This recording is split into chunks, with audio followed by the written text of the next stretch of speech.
This is not a perfect union. It's so far from a perfect union. And calling it out as you see it and being willing to listen to others call it out as they see it, that is a really important part of what makes this country special. And anything that demonizes debate, I think, is the wrong thing.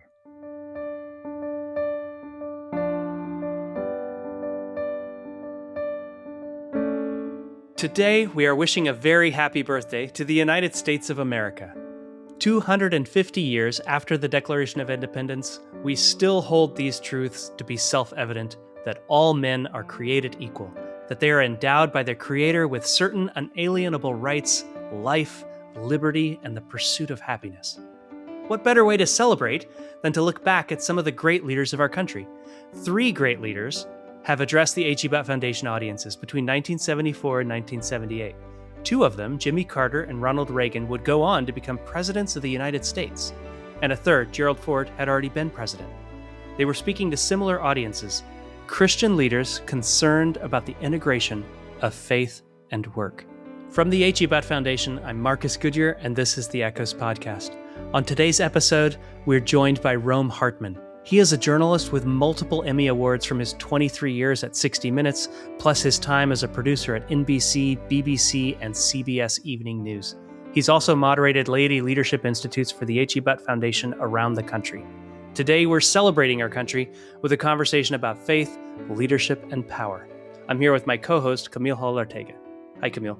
Hi, Marcus. Hi, Rome. Hi. Rome, welcome. We're so honored to talk with you. No, my honor entirely. Thank you for the invitation. Today, we are celebrating America's turning 250. And we're going to listen to some recordings from our archives that take us back to America 200, to the bicentennial. That was 1976, and America had things like Schoolhouse Rock. There was a new Broadway musical called 1776. There was this real spirit of national celebration happening. And yet the country at that time was still reeling from Watergate. Nixon had been impeached in July 1974. He had resigned in August. There was this tension between patriotism and disillusionment. I'd be curious if you just respond to that idea and that intro. It's interesting. 1976, I was in Washington, D.C. that summer, for the bicentennial summer. I was a junior in college, and it was my first foot in the water of television journalism. I had an internship at the local CBS affiliate in Washington, D.C. It was really my first time in Washington and my first time to experience anything to do with journalism. I remember it as being a summer of celebration because there were all sorts of events associated with the bicentennial. But as you said, Marcus, that was a time of considerable turmoil in the United States. And I was intensely engaged in the Watergate scandal. That may have been the thing that made me think about journalism in the first place. Wow. Because at that point, the journalists were real heroes of Watergate. You know, Woodward and Bernstein, if not for them, Nixon might have gotten away with it. Yeah. And so I remember thinking of them as heroic figures. Didn't much have to do with the anniversary of America, and in my mind at the time, but being in Washington in the wake of Watergate and in the wake of the turmoil of Nixon's resignation and everything else, it was a curious mix of feelings and emotions for sure. I'm wondering if you can sort of paint a picture where we can kind of compare and contrast that mood that you're describing, this bicentennial celebration and this feeling of patriotism post Watergate, and then patriotism and this celebration of the upcoming 250th birthday. What do you think are some of the similarities and differences for mood and for how patriotism pans out? Well, I guess I dare to hope that this 250th anniversary will be a moment of unity in a time of disunity. Maybe that deep breath is something that we all need to try to take. You know, this is a time of great division in our country. And the idea of patriotism feels a little bit compromised in some ways. I think people who perhaps oppose the current administration feel like they've been shut out of the ability to feel patriotic. That patriotism has been made political, and in some ways is disunifying rather than unifying. And I know people, across the political spectrum, and I think everybody across the spectrum feels the need to kind of reclaim patriotism as a unifier as opposed to a divider. So you have worked for many news organizations over the years. You mentioned this already. Can you talk just a little bit more about how you understood your role in the media throughout the course of your career? Well, I think back to that summer of 1976. I was not yet a journalist. I had an internship that allowed me to observe journalism and media for the first time. And I found it incredibly exciting. I had no job except to get coffee and make copies on the assignment desk of a local television station. But I found the pace of it really appealing. I found the deadlines really appealing.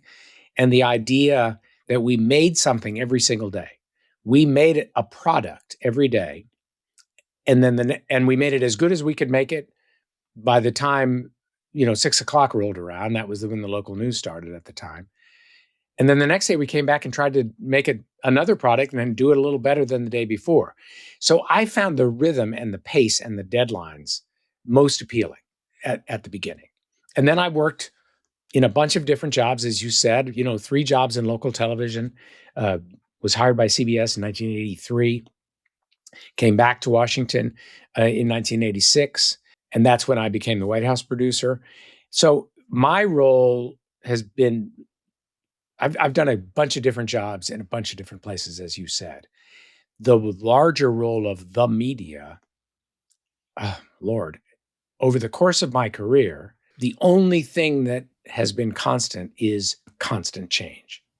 That's true in every field, really, or every profession. I don't think of journalism as a profession, by the way. I think of it as a craft, a trade. Oh, interesting. Yeah. And because, nobody gets their doctorate. And the people that do, it's a waste of time. I mean, in journalism, I'm not suggesting that. I was tracking. There are many, many doctorates that are hugely useful. But in journalism, it's more a system of apprenticeship, as in a trade. Yeah. I'm curious, you're mentioning marveling at change in the media over the course of the years of your career and beyond. What's maybe the most surprising change you've witnessed for media? Surprising is the right word, I think, because I guess I've been surprised at the level of atomization. Technologically, of course, when I started at CBS News, the barriers to entry to be part of the national conversation or to cover stories was absolutely high. Wow. Only a few people could do it. There were basically 3 networks plus PBS, and nobody else had a chance to do this. It was just too hard.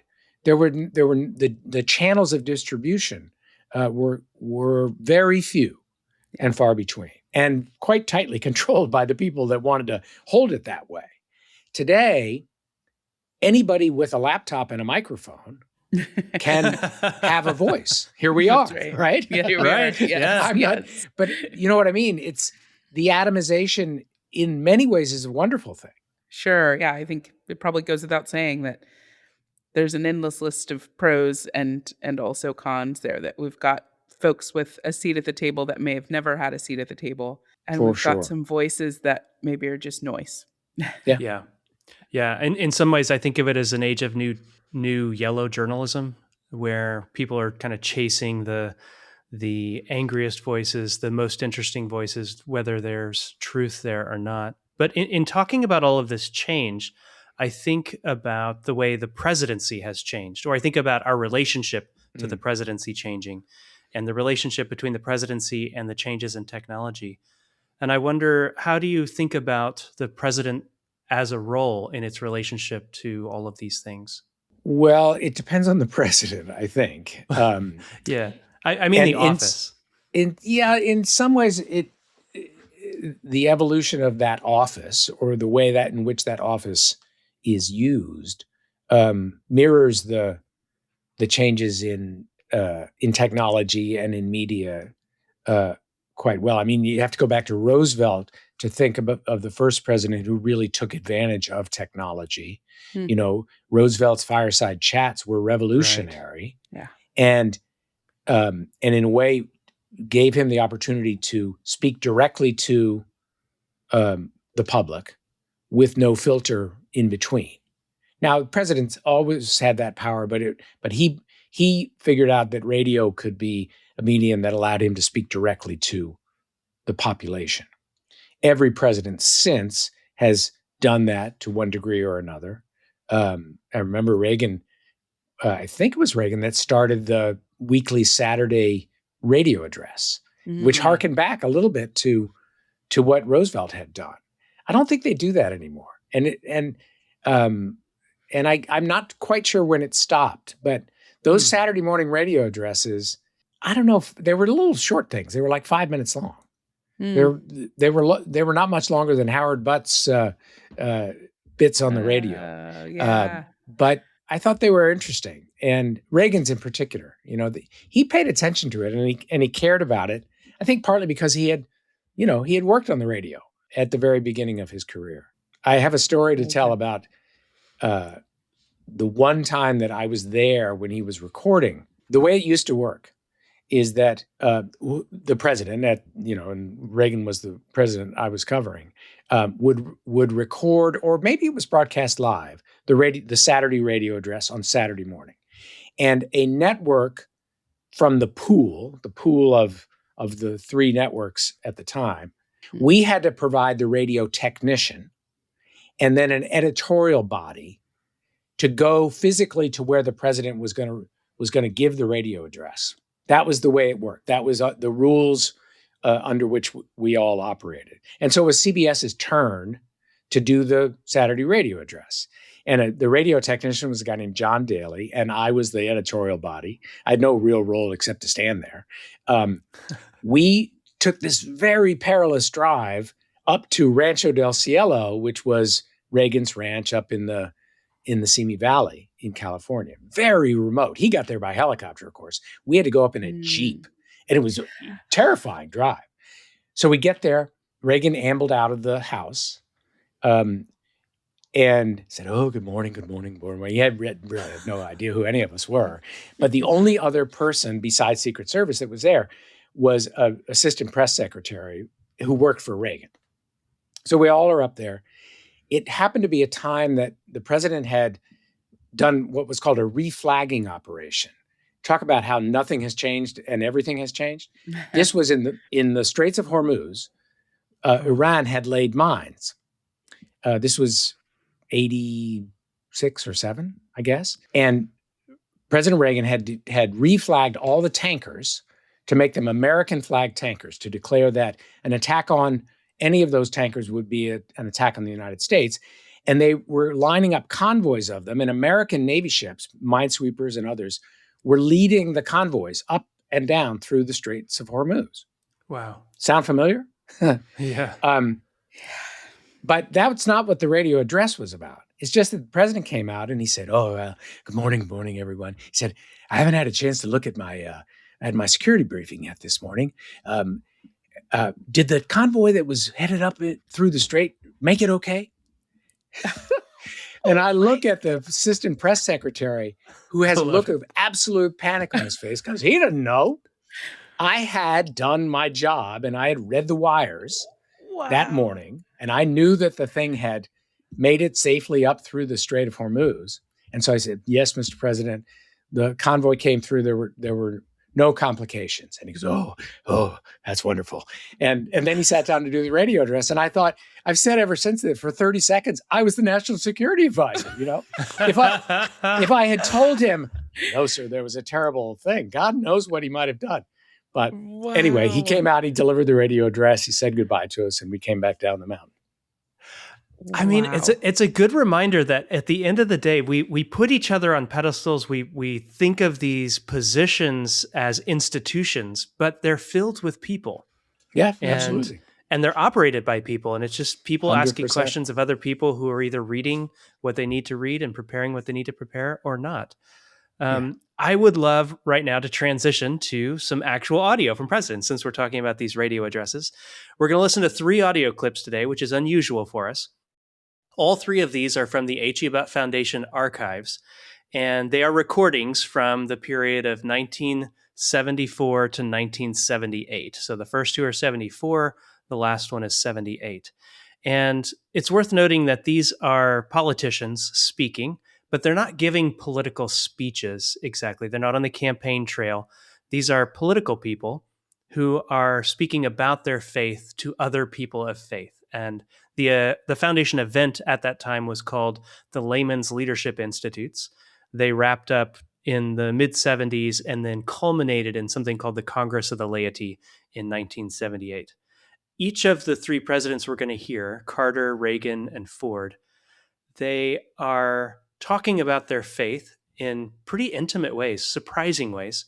Carter and Reagan are both still governors at the time. So if you listen to the whole talks, which we'll have available on our website, you can hear that ambition in their talks. Even Carter, who has a very quiet way of talking, there's this subtle ambition underneath it. And then we're going to end with Ford, who is coming out of the presidency and sort of dealing with the reality of this new humble way of living again. So let's start with Jimmy Carter. He spoke at the Layman's Leadership Institute in Atlanta, Georgia in April of 1974, in the midst of Watergate things coming out. And you're going to hear a governor who is by any measure successful, and yet he is standing in front of this room and naming his failure to the audience. Here we have President Jimmy Carter, governor at the time. I'm a businessman and a Christian. I'm a father and I'm a Christian. I'm a politician. I'm a Christian. I'm a governor of a state and a Christian. And I'm a lot better father and businessman and farmer and politician and governor than I am a Christian. But I have to tell you in complete honesty that although the most important thing in my life is Christ, that I haven't exhibited the same degree of commitment to serving Christ that I have to serving my own family or seeking votes or even serving the 5 million people of Georgia. It's not something that I'm bragging about or just tossing out as a philosophical subject for discussion, but it concerns me very deeply. Rome, I would love just like your first thoughts on that. Well, my first thought is not about Jimmy Carter, it's about Howard Butt. Because the fact that he created these safe spaces for people to talk about faith and work is, it's one of the central accomplishments of his life, I think. And it's unique. And so all these years ago, Carter, who, as you say, was not yet president, but was in a position of authority and coming onto the national stage, I think, could feel safe enough to say that, Right? Is a tribute to Howard Butt. So that's a bit of an aside, but that's really the first thing that came to mind listening. What's striking about Carter, and I think maybe central element of him as a leader, is humility. That is that's a minute's worth of humility from a person. Now, Carter was not without ego. And some people came to see his humility as a weakness, as in the presidency. But there he's feeling free enough and confident enough to be humble, is what it felt like to me. That was my first impression. His approach to faith, in each of these instances, it's just very striking to hear them talking so explicitly about their Christian faith. Yeah. But his approach in particular seems like it is an acceptance of accountability, an acceptance of the seriousness of what he's been entrusted with. Mm-hmm. And like you said, it leads him to a place of humility. Did you experience that in the media as well? Like probably a shortage of humility in the media, to be fair. When you're running for president, and if you have the ambition that you have to run for president and not let alone succeed, to be able to stay in touch with that humility, I think is a considerable feat. Yeah, it's huge. And I think it's central to this whole argument of faith and work and how the two come together, because for many people, they say, this is the context in which my faith is at the forefront. Mm-hmm. But at work, I'm a tycoon. Yeah. I'm a shark. I got to make the deal. Exactly. And here we're hearing Carter say, I do the same. I'm guilty of that at times. And I'm acknowledging that it's problematic, because if what I'm saying is true, that Jesus is the most important relationship in my life, mm-hmm. then that looks different. Yeah. And Carter, I think pretty clearly, was the first president to speak as openly and as often about his faith. And it made a lot of people uncomfortable. Sure. At the time. It was, every president was expected to be a person of faith, but can you not talk about it quite so much? I think there was some of that feeling, and that I think that ended up being seen as a weakness in Carter. I don't think it should have been. That's so interesting. But I do think it was a political problem for him. The degree to which he wore his faith on his sleeve. And do you think that's because of the humility aspect, that there's this sort of expectation, even if unspoken, that with the office or with the pursuit of the office of the presidency comes a necessity of bravado, of confidence that sometimes seems to contradict that necessity for humility? Yeah, I think that on the surface that is something that created a problem for him. I would argue that you get to a place of confidence from a place of humility. The only legitimate position of confidence is if you start from a place of, I don't know, but I sure will try to find out. That's good. That's really good. Wow. Okay, so now we have Ronald Reagan. Same year, different gathering. Ronald Reagan is speaking in Colorado in September of 1974, and in between these two talks, Nixon has resigned. So Reagan is also a governor. He's also ambitious. My own prayers have undergone some change. I have found that the most recent transition has become the most rewarding, also the most difficult. And that is that in the heat and the bitterness of partisanship, to ask God's help to see through my anger that sometimes could approach hatred, and see that my adversary is as a son of God, and obviously as beloved of God as I hope I am, and is my brother. But I believe there's a national hunger today for a spiritual revival. Indeed, I'm convinced that a return to spiritual order, to moral control, is indispensable to human survival in today's world. I do believe with all my heart that God intended America to be free, and that we do have a destiny to serve Him in the entire world. Well, that's a speech in two parts, in 60 seconds, right? First of all, Reagan was a much, much better performer than Jimmy Carter ever was. Yes, he was. And you shouldn't we should never downplay the importance of that. Right. He was a great communicator. And it served him very well. I think the humility that he expressed at the beginning, I think that he was a decent fellow, I believe. But the more important piece of it in terms of his presidency, I don't mean in terms of his spirituality, because I don't dare to say that I understand that. But in terms of his presidency and what allowed him to be successful as a president was the second part of what you played, I think. Mm-hmm. Because one of the things about Reagan is he believed a few things really, really deeply and profoundly. Mm. And I do think he believed that, the shining city on the hill image that he used, I think he believed that was America's destiny and that was kind of ordained by God. I believe he really thought that. And then, he had sort of three core things that he cared most about, which was limited government, free markets, and, dare I say, hatred of communism. Those were the three hallmarks of his presidency. And by those measures, whether you agree with him or not, he did those things.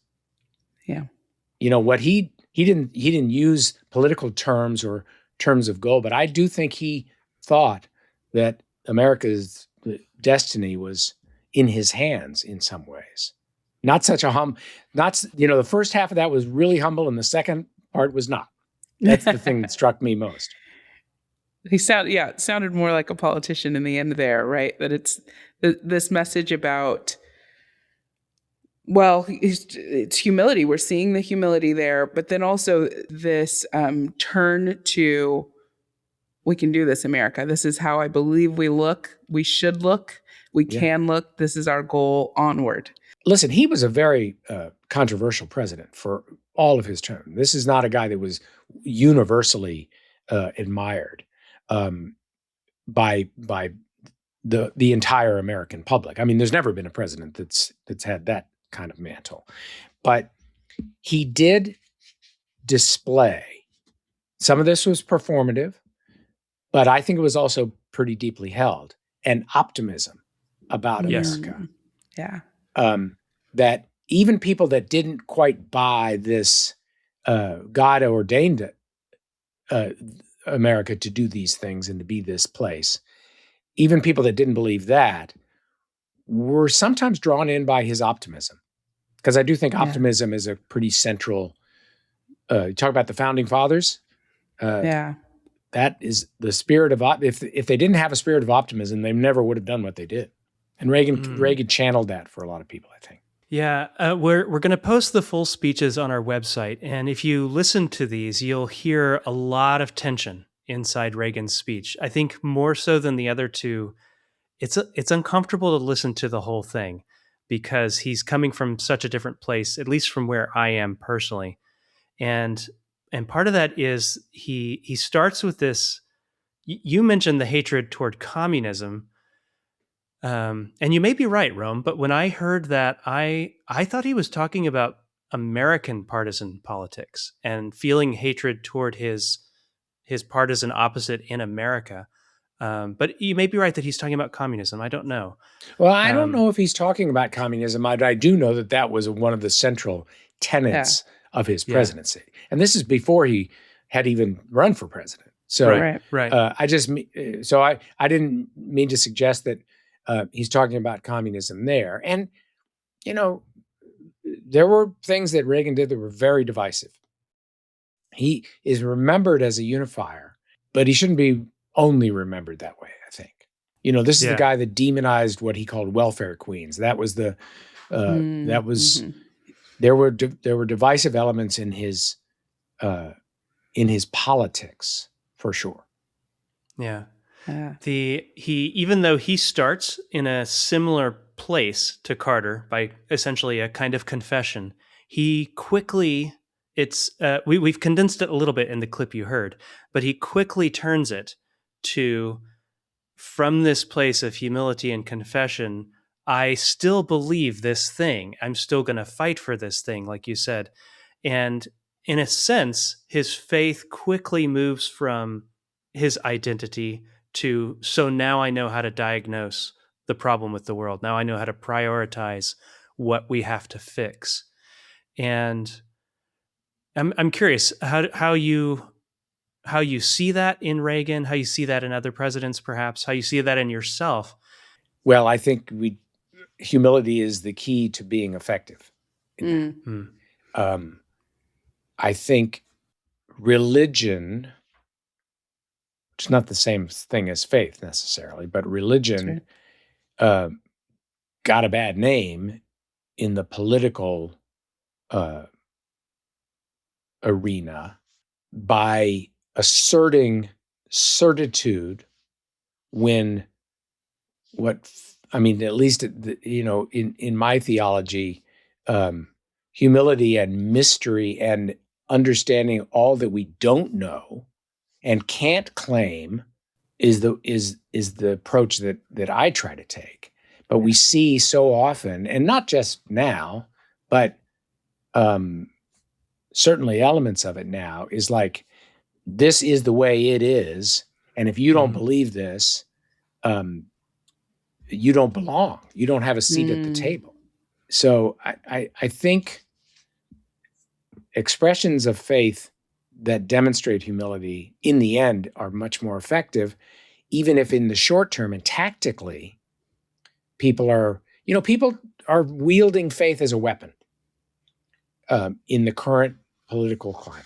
And that's people on, both ends of the spectrum, political spectrum, I mean. And I just don't see that I don't see anything in Jesus that justifies that. There's an old saying and song lyric and probably more widely used that says, they will know we are Christian by our love. Yeah. And so when we talk about faith being used as a weapon, it's the opposite idea of that. And so when folks are confronted by something that doesn't look anything like love, it's really hard for them to associate those thoughts, those values, that ideology with good. Yeah. And that's for me, that's pretty tragic. Yeah, I agree. So this is interesting. I love this conversation. I love thinking about the relationship between our faith and our patriotism, between our faith and our presidency. What does it look like to be a leader who is a person of faith, and how much of that can we be explicit about? Which brings us to our final clip from President Ford. This is 1978. It's the Congress of the Laity. We're now 2 years past the bicentennial. Ford has lost the 1976 election to Carter 2 years earlier, so he's no longer in power. And let's listen to President Ford. Betty and I have discovered personally that the things of this world, which we consider important, are fleeting. A man can hold high office, command great powers, be hailed as the leader of the world, but when his time in office is over, he must be prepared mentally, emotionally, spiritually, to relinquish that power, prestige, and acclaim and focus on what lasts forever. It's not an easy transition.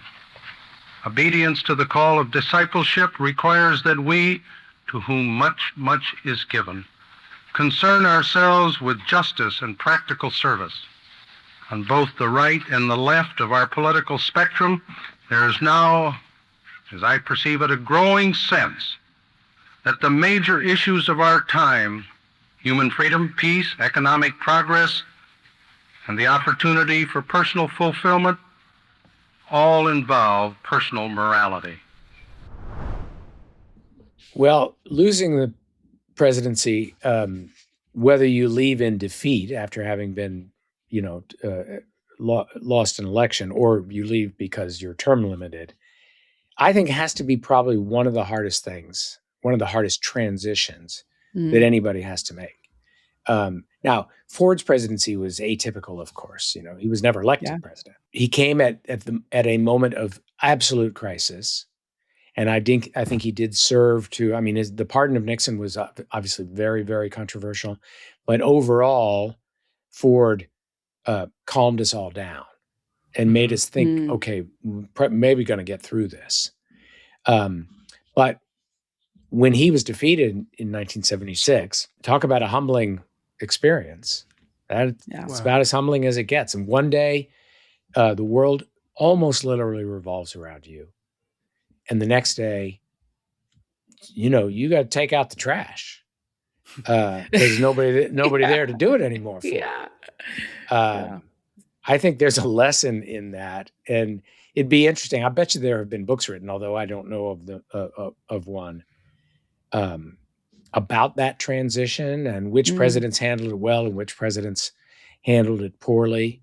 Going back to Carter is widely seen, and I think will be remembered in a durable way as a much better ex-president than he was the president. Ford, in some ways, the same way, but it is a humbling experience, I imagine, to go on January 20th, whatever year it is you leave, from the center to kind of irrelevancy in the blink of an eye. It's amazing. Yeah, it's I can't imagine being the president, but I really can't imagine having been the president in the way you're describing. Yeah. It's funny because I don't know if it's fair to say that Ford never wanted what he got, but I've read that wasn't his aspiration. He wanted to be Speaker of the House, and he was thinking, I'm gonna get to that point, be Speaker of the House, and serve until the end of my career. And then he walks into a big old mess, right, of cleanup duty, essentially. Yeah. And he started that clip by mentioning, he said, Betty and I, or Betty and me. In many ways, Betty Ford was as consequential a figure as Gerald Ford in a couple of ways. She owned up to struggling with mental health at a time when that was essentially taboo as a subject. There's a parallel to Howard Butt. To Howard, right? Yes, that's right. Exactly. And then when she faced alcoholism, she essentially was responsible for starting treatment and rehab. The Betty Ford Center, I think, was the first of its kind. Certainly, people had struggled and tried to deal with addiction in different ways, but she was a huge pioneer on both of those fronts, both with mental health struggles and with addiction. So, shout out to Betty Ford's role as much as her husband's. And poor Ford, he had the misfortune of Chevy Chase on Saturday Night Live. Oh yeah. People remember the imitations of Gerald Ford almost as much as they remember the actual Gerald Ford, and that's just kind of it's a little bit of cruelty in that. Okay, so now here we are, 50 years later. It's 2026. We're looking at America 250. For me, that means celebrating Whitman, celebrating Langston Hughes, celebrating everything I love about this country, and I do genuinely love this country. I think there's so much to love, from our national park system to just I love living here. I'm so grateful that I get to live here. I think it would be fun. Forgive me if this doesn't work. I would love to hear what you guys love about America. Oh, I think that's great. I think sometimes because we are born in America, we don't fully appreciate just what that fact of being born in America delivers to us. The poorest Americans are still among the wealthiest people in the world. The people who struggle for healthcare in the United States, and that's a whole lot of them, still have better access to healthcare than most folks on the planet. I just think the fact that we were blessed but complete accident of birth or God's decision that we will be born in this time and in this place is a reason to love America. I obviously love the freedom of America, and particularly the freedom of speech, because I've spent my entire career exercising that freedom of speech. I remember I said we were, Amy and I were abroad a couple of months ago. We happened to strike up a conversation. We were in Belgium, and we struck up a conversation with a couple of people at tables around us. And one of the things that was striking is the rest of the world knows much more about us than we pay any attention to. And that is something that I hope we can do our bit to repair a little bit, to have as much interest in and concern for other places.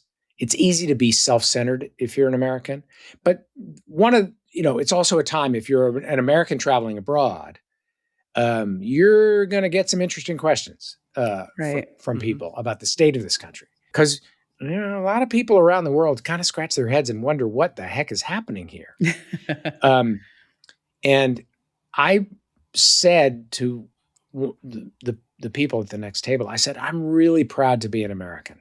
I'm not always proud of America in every instance. And there are many areas where we fall short. But I don't think I've ever not been proud to be an American. Yeah. And I think that really just goes back to the gift of being born here and being a citizen here. And the things that you mentioned, Marcus, the incredible gifts of this land. And a lot of it is about the land, I think. I was born on the East Coast, but I have developed such a great appreciation for the West. And the expanses and the open spaces. And as you said, the most beautiful of those open spaces have been set aside for anyone to visit and experience and find joy in. That's a big part of the miracle of America, I think. How about you, Camille? Gosh, I echo so much of that, Rome. Beautiful. I am deeply grateful for freedom, for the freedom to worship. And I know that there are so many people all over the world who do not have that same freedom. And so I want to never take for granted how spectacularly blessed we are for freedoms like the freedom to worship and our freedom of speech and my ability to vote, and for the shoulders that we stand on that got us to the clarity of those freedoms. And I feel deeply grateful for this country and for all its good. And I think it's so important to note that critique of this country for me is never something that means I'm not grateful to be an American. I'm so glad and feel so blessed to be an American and to live the life that I live, because I know that it's very different from so many people in the world. And critique of America is kind of our job. That's right. Okay? It's one of the things that sets us apart and is a freedom in and of itself, is the ability to say, yeah, this is not a perfect union. It's so far from a perfect union. Yeah. And calling it out as you see it and being willing to listen to others call it out as they see it. Yeah. That is a really important part of what makes this country special. And anything that demonizes debate, I think, is the wrong thing. That's right. Respect and, truth, by the way, some things are true. That's right. Yes. Have to be respected. But I think our ability to find fault is really important. Yes, to hold accountable. Yes, exactly. Yes. Marcus, you mentioned parks, but I'm curious, do you have more to say about what you love about this country? Yeah, hearing y'all's rich kind of ideological answers and philosophical answers, I felt a little humbled because I was like, yeah, I'd like to go to Zion National Park. No, It's really a worthy pretty. response. Yes. There's The thing nothing I was thinking that, about. that shouldn't be diminished at all. No, I'm very excited no. about our trip this summer. Yes. I've always wanted to go there, and I've not yet been. And Mm. it's definitely a bucket list trip for me. But the thing I was thinking about, unrelated to national parks, which I don't want to de-emphasize, I truly, truly love our national park system. But I was thinking here in Kerrville, I live in a small town. It's 20,000 people. And when our kids were growing up, there were opportunities for them. We put our son in 4-H, our daughter did violin, and then our son wanted to do robotics and technology. And I'm sure in other places you can just spin things up. But the ability in America to just spin up a little nonprofit, to just spin up a little side business, it feels to me like that's a big part of what makes this country great, that we're all empowered to take these little entrepreneurial risks. And it may lead to profit, it may lead to service, but those moments when we see a need and we're able to try to address that need ourselves through small institutions feels really important to me. And that's one of the things I'm most grateful for. We have gotten to talk about really neat things about your career, but I noticed a post you made when Barbara Bush passed away. You posted a beautiful photo of her and you told a story about Barbara Bush and a dog and one of your kids. And I'm wondering if you'll share that. I'm just curious about some behind the scenes of where you maybe saw some humble moments of the first families and the presidents. We were in Kennebunkport, I believe, and it was a picnic.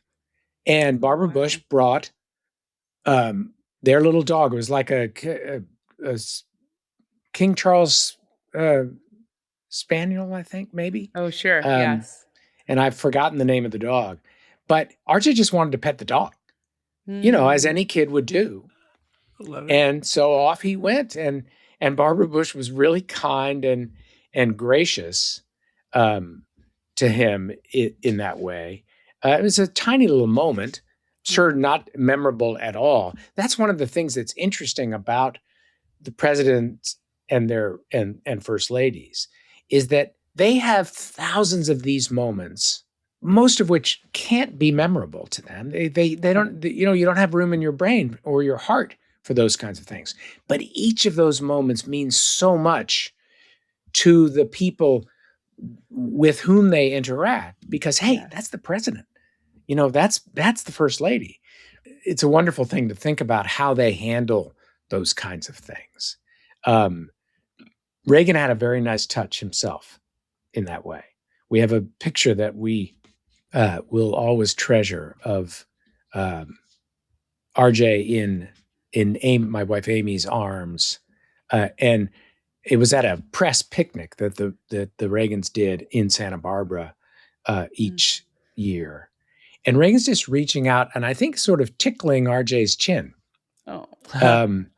And there are thousands of people that have pictures like that, but they mean a lot to each of them. Yeah. And I'm sure they don't mean anything to Reagan, but there's something about the power of that office that's really striking. So I appreciate you remembering that and reminding me of it. I'm going to have to go back and find that picture.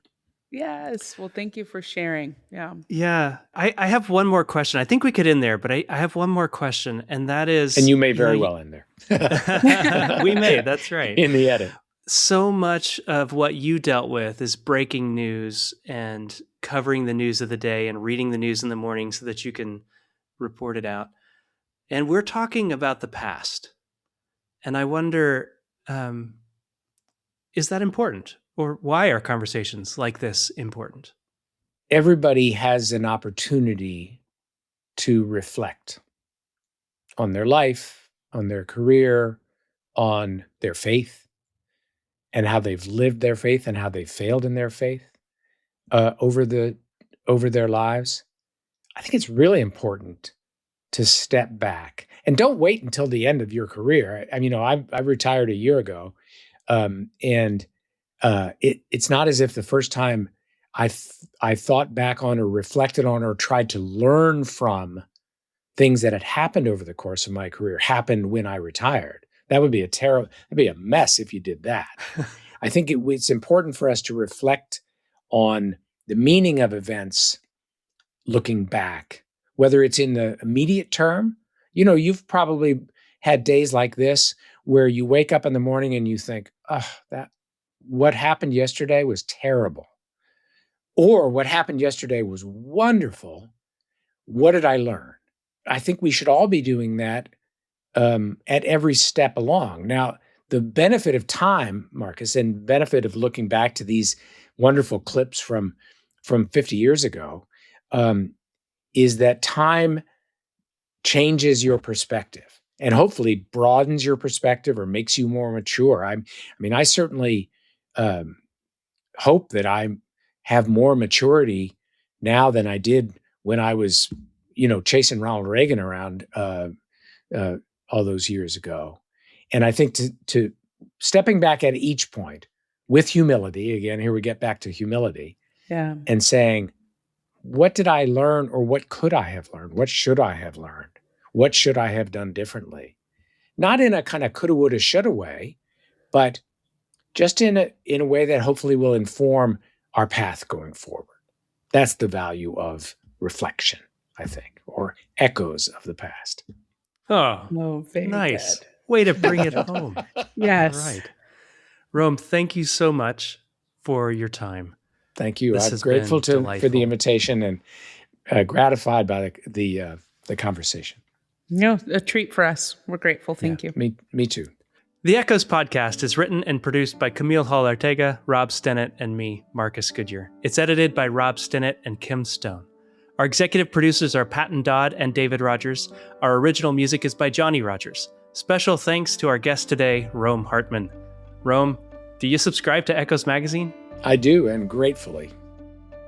Thank you. That is such an honor. And you can subscribe too by visiting us at echoesmagazine.org. You'll receive a beautiful print magazine each quarter, and it's free. You can find a link in our show notes. It's free. It's free. If you've enjoyed this episode, follow us wherever you listen to podcasts, and be sure to leave a review because it matters. The Echoes podcast and Echoes Magazine are both productions brought to you by the H.E. Butt Foundation. You can learn more about our vision and mission at hebfdn.org.